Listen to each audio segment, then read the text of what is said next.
draft combine is going on right now in Chicago as the prospects in the 2025 draft are all giving their best to move up draft boards.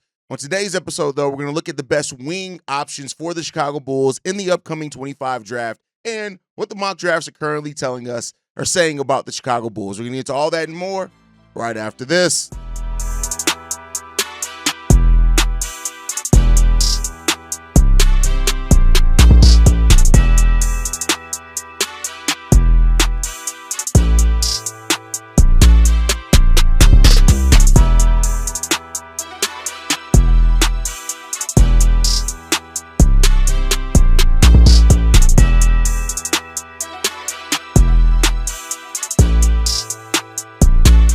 What's going on, Bulls fans? Welcome to another episode of Chicago Bulls Central, your number one spot for everything Chicago Bulls related. I'm the host there, Hayes, but more importantly, you guys can follow the channel at Bulls Central Pod on every social media platform we happen to be on.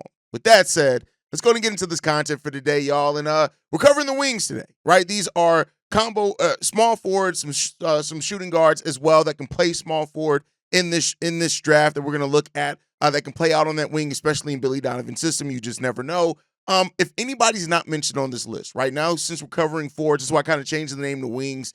But because we're covering forwards, just so anybody is ahead of it, Rasheer Fleming, we covered in the last one. So if you're asking about Rasheer Fleming, he got covered in the bigs list because he is a power forward center combo, as did Thomas Sorber and Asa Newell. So if you're looking for those guys, they're covered on the last one. We're focusing on wings. And a lot of these players we really haven't covered a lot. We've got somebody who's completely jumping up the draft combine that we're going to start this off with, and that's Cedric Cower. Now, this is a guy that, listen, the way that he's shooting up these draft boards is ridiculous. Out in the draft combine, that's the thing that's really good about this draft combine as well, is that you get, everything's all even. You got players that are coming in there with their measurements, their athletics, the athleticism. So Cedric Cower is a player that is really jumping up these draft boards, whereas a player like Collin Murray-Boyles is actually dropping down, who we'll also cover on today's episode. And basically everything that I've seen about him so far just solidifies why I really don't want him on the Chicago Bulls team. But we're going to focus on the positive. Cedric Cower out of Washington State. This is a kid that is absolutely shooting up the draft boards. As I said earlier, 17 points per game in college, 7 rebounds, 3.7 assists on 55% shooting from the field and 40% shooting from three-point range. Matter of fact, if you look at his years in college, over that whole entire span, his whole entire 4 years in college, a 38% three-point shooter. And so this is a guy that's taking more threes every year of his collegiate career. So look at that when it comes down to it as well. The defensive ability that he brings is huge. He's had seasons where he had 5 assists because he is able to have a little ball handling. This guy has tremendous upside when it comes down to it. 1.7 steals per game last year in college as well. This is a guy that's completely, like I said, shooting up every board when it came down to it. He did have rotator cuff surgery, which is a little bit of thing that you're looking at for him as a concern there. But when you look at it, he's able to attack at 6 feet, over 7 foot wingspan. He could absolutely play the 3, and you don't have to move Miles Buzelis to the 3. You can keep him at the 4, right? The shooting threat that he is, the motions on his shot are all great, right? You look at how he's also able to take advantage of mismatches. He has the combination of speed plus strength that you kind of look for in modern forwards, to where if you put a larger, slower forward on him, he's able to eat them alive with his speed. If you put smaller forwards on him, right, he's able to kill them with his power. That's a crazy when it comes down to it. And the explosion level athlete, right? I'm not in any way trying to recreate Lob City. I think that's not winning basketball, but I am saying this. You want lob threats out there with Josh Giddey. And Cedric Cower is a player that, to me, you look at him, and he's somebody that I say this about. Hey, he's exactly what people wanted from P. Will. And I know I said the same thing about Rasheer Fleming as a 4, but I'm talking about more so as a actual 3, which was P. Will's original position, which, again, I always go back to. I don't think moving to the 4 was what held P. Will back. But I think when you look at this overall, man, this is offering a really good position of value here potentially for the Chicago Bulls. if they look to get it. And Cedric Cower is a player that if you watch his tape, and of course I'm going to overlay, if you guys are watching on the YouTube side, I'm going to overlay me talking about him with some of his tape. But this is a guy 6'6", 206 pounds. His measurables were all ridiculous. That 7-foot wingspan when it comes down to it as well. Like, Cedric Cower is a guy that I'm looking at in this draft, and I'm saying, hey, listen, I know that it's going to be a reach at 2, right? At 12. There were a lot of teams, a lot of mocks that originally had him going in the second round. That's going to change. He's going to be a first-round talent, and I would not be surprised if he goes right outside the lottery, because reportedly a lot of teams were kind of trying to keep quiet about him because they felt like they really found somebody that a lot of people weren't talking about. But I think overall, man, now that he's at the draft combine, now that he's actually in there going up against people that a lot of teams had higher on the board, he's the worst kept secret. That came from Vaughn. I think he called it the loudest kept secret. But this dude, Cedric Cower, is, I'm telling you right now, I know that it's going to be a reach, and they're going to be a team that takes him, and they're going to be some people that look at it and say, what the hell is whoever they're doing, why are they taking him? I didn't have him on the board. But this is a guy that I'm telling you, his versatility on that wing, the fact that he can play in pace, he has some ball handling capability as well, really good shooter with really good athleticism. The thing about him when it comes down to is just he had turnovers in college, right? A 2.2 turnover per game rate, which is a little bit of concern, of course. I think his length does help him. The defense, how much of that's going to translate over? He lacks lateral quickness a little bit, but I think he's showing that he's already able to switch on the guard 1 through 3 and some 4s. I tell you what, man, I really like the Cedric Cower kid. And if the Bulls end up calling his name, it's going to surprise a lot, because it's not the name that a lot of people expected in this draft, but it may be the name that's the right one in this draft for the Bulls if they're looking at a 3 and they want them to be able to pair next to Buzelis long term. So look out for that. The next guy that we're going to talk about on this list is Collin Bryant, 6'8", 220-pound, clear small forward, 19 years old. He turns 20 in November, so he'll be 20 the majority of his rookie season. He's drawn draft comps to Kevin Knox, Kelly Oubre, right? Again, it's about skill set, not necessarily caliber of player. Tari Eason's another comp for him. Aaron Gordon is another comp for him as well that you look at it. I tell you what, while the counting stats don't really do him justice, he has the ability to space the floor. He's a pretty damn good shot blocker as well. Athleticism is crazy. And the thing that really kind of stood out to him a lot for me is his off-ball defense. That's a really important part. His own ball is going to need a little bit of work, but because of the way that he plays on-ball defense, I tend to believe he's going to be a pretty decent defender at the next level. He has that 3-and-D archetype when it's all coming down to it. And if Buzelis is going to grow, if he's going to be the player that you're looking at as maybe being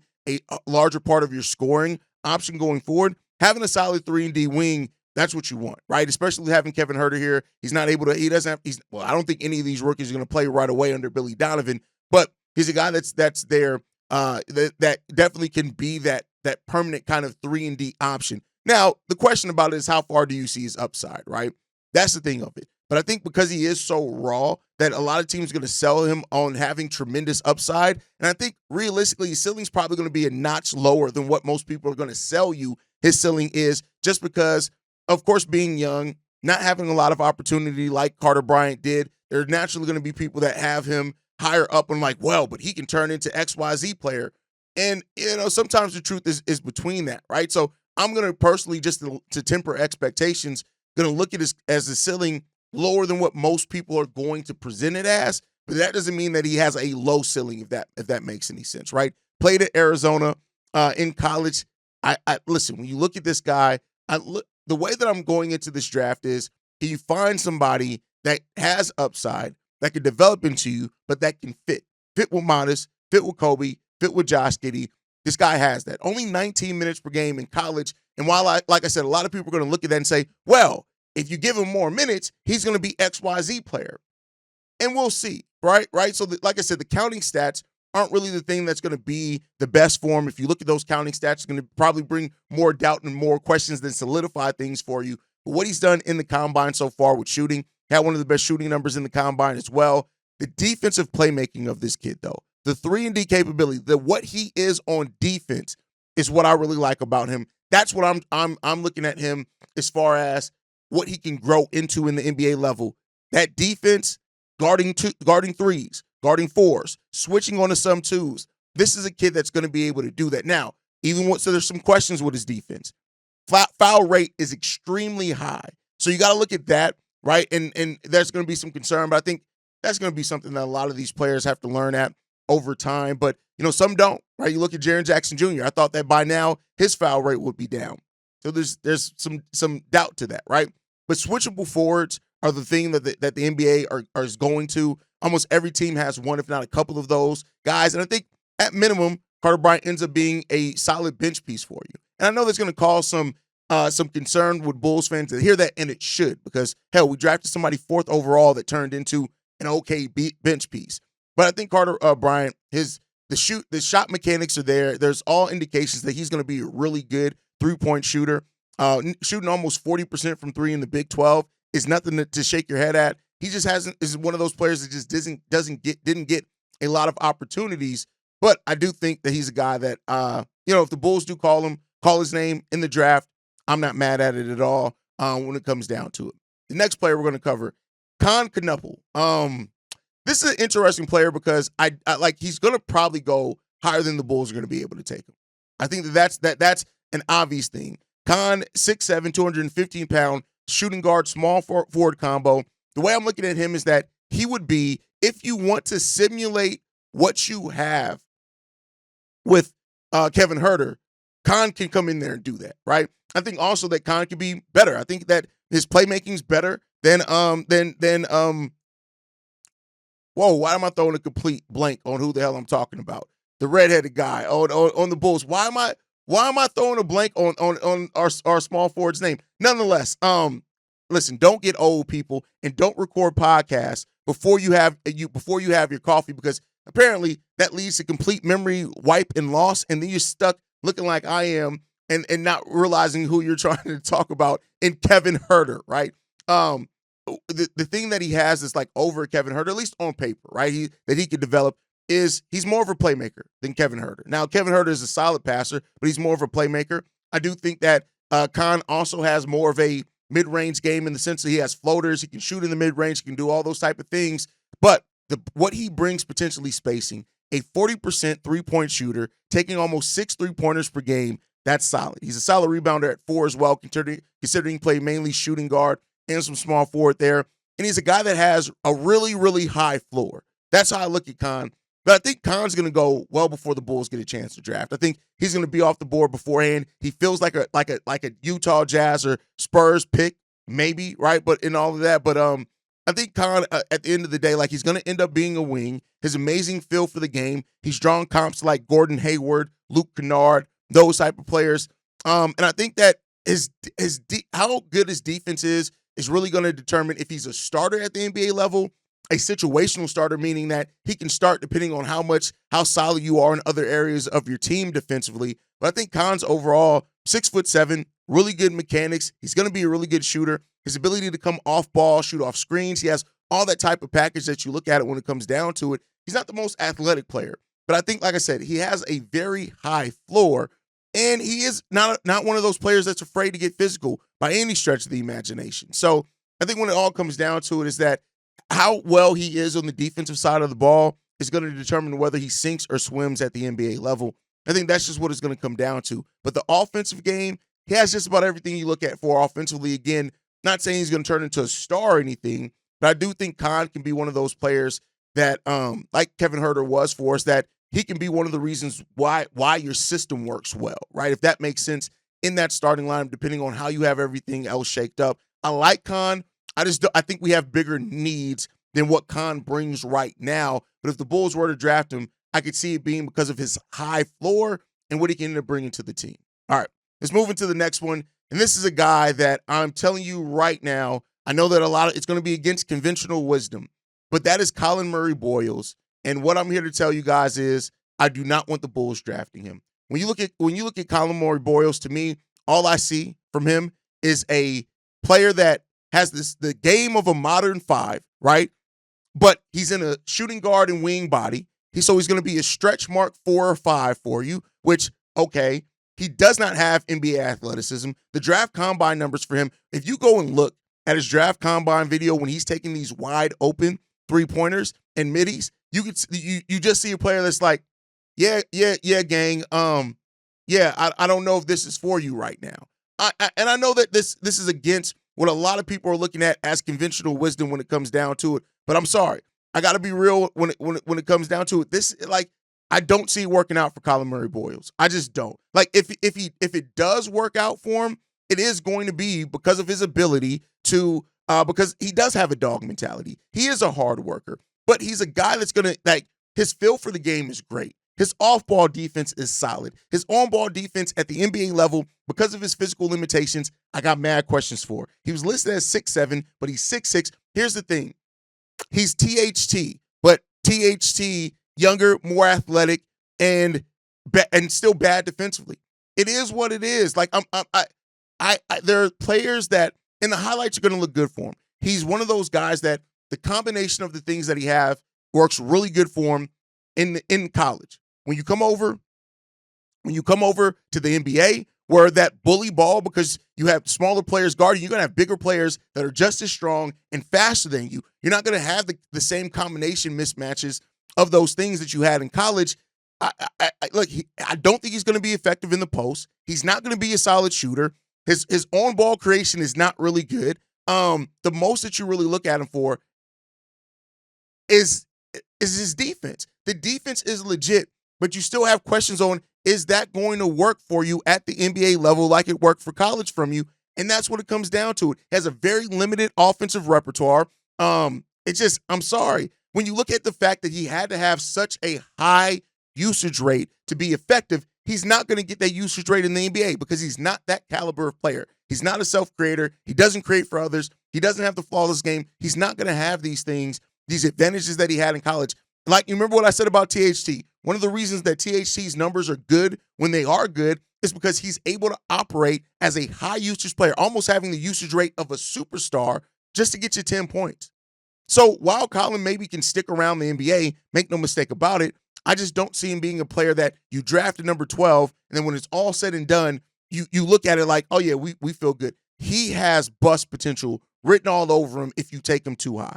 If you take him lower, which I do think he's going to go lower in the first, at that point in time, it mitigates some of that. Like a championship, close to championship caliber team may pick him up between 18 and 25, and him coming off the bench for that team, he may look really good, right? He's going to have a high usage, but he may look really good. But anything other than that, I don't see it for Collin Murray-Boyles at all. And I think when you go and look at his combine numbers versus everyone else's combine numbers around him in 12, you'll clearly see there's a big gap there at NBA skill. He may have been really good in college, but that is why there is a difference between the college game and what you can use to be successful in college versus what it takes to be successful in the NBA. Collin Murray-Boyles, I'm staying completely and utterly away from. Don't want him on my team. Don't need him here. I think that if you take him, you're going to regret it. And then we're going to be looking like, hey, AK, you got another bust. And that's not what I want to see, right?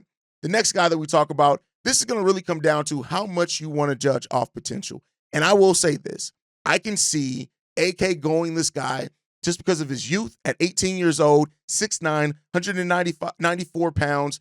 That's Noah Singu. Now, this is a guy that if the Bulls take him for upside pick, I understand it, right? The skill set that he has is really good. He's drawn comparisons to Bilal Coulibaly, Darius Baisley, Tayshaun Prince, right, which are solid comps, I think, for him to a degree. Donyell Marshall has also been another one for him. But it's really hard to look at the comps for him and think that they're going to get it 100% right because he is so young. He is so raw. You don't know what you're going to turn into, right?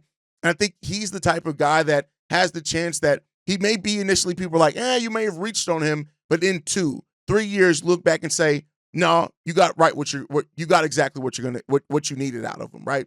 His question is half court scoring, right? His scoring in the half court is not really good. Right now, he thrives off playing in transition, he's a solid defense, especially for his age. You can't overlook that as well. Some people also are going to comp him to Julius Randle because he has some of the same makeups there. And if he ends up turning into Julius Randle at the next level, albeit a less physical Julius Randle, maybe you got something there. He's going to be a 3 or he's going to be a 4. That's really what you want to call it down to. But he's a guy that's also turning heads with it. He has a credible nose for the ball.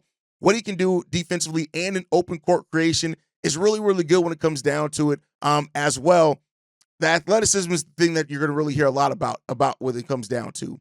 But I think overall, man, he could end up being one of those players that end up being really good at everything, but not a master at anything, right? And one could say that you need that on your team. You may absolutely need that on your team, and if you get it, great, right? So, again, not to knock the kid at all. I just think that it's just really hard to talk about what he can be at the NBA level because he is so raw. He's one of the most raw prospects in here, but he gives effort. He can switch on the 2s, 3s, and 4s, which you really like. He also is even with his slighter frame and being less than 200 pounds, he doesn't back down in the post defensively, which I really like there as well. Has tremendous length, all those type of things, and athleticism.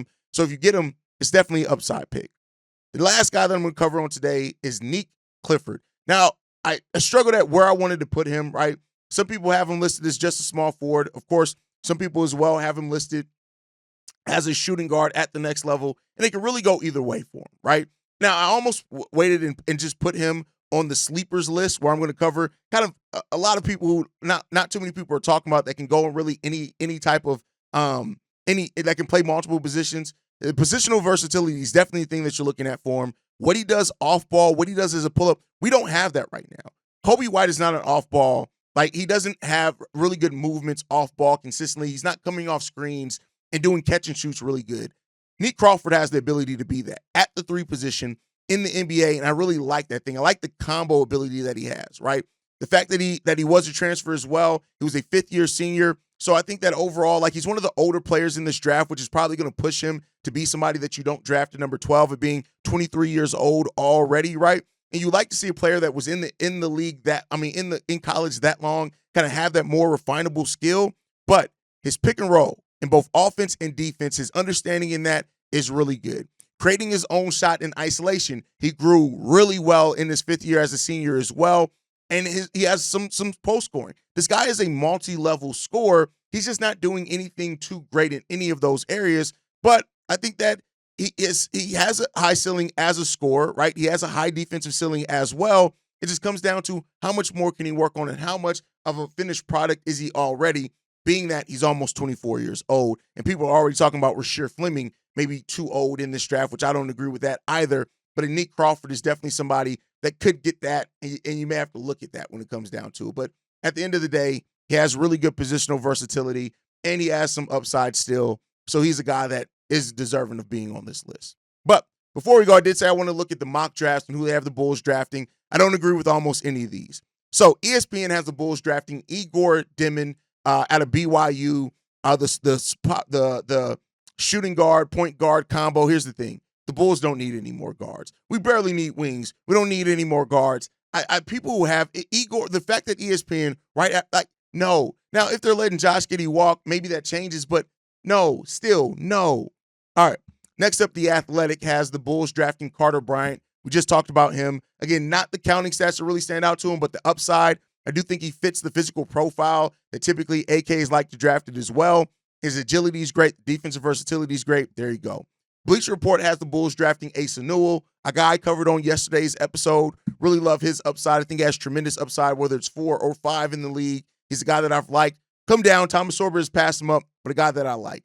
The Ringer has the Bulls drafting Jace Richardson, the guard. And here's the thing. I love him. I like him. I like his scoring upside, things like that. But I look at it and say, I don't know if this is the move the Bulls need to make right now. Now, if they know Kobe's leaving, maybe that changes it, but we'll see. CBS Sports has the Bulls drafting Derek Queen. If Derek Queen falls to number 12, you take him, you run away with it, and you just deal with the consequences at that point in time. But that's the mock draft roundup for the Bulls. Let me know what you guys think right now. Who's some of your favorite wings in this draft that potentially could come to the Chicago Bulls? Make sure you guys are following us at Bulls Central Pod. You send us any feedback, questions, comments, concerns, bullscentralpod@gmail.com. Lastly, if you want to leave a text message and our voicemail for the mailbag, the number to do so, 773-270-2799. We are the number 1 spot for everything Chicago Bulls related, but that's thanks to you lovely and beautiful people. And like I like to end every episode on, go Bulls. Love you guys. See you right if you can, y'all. Peace. This has been a presentation of the Break Media.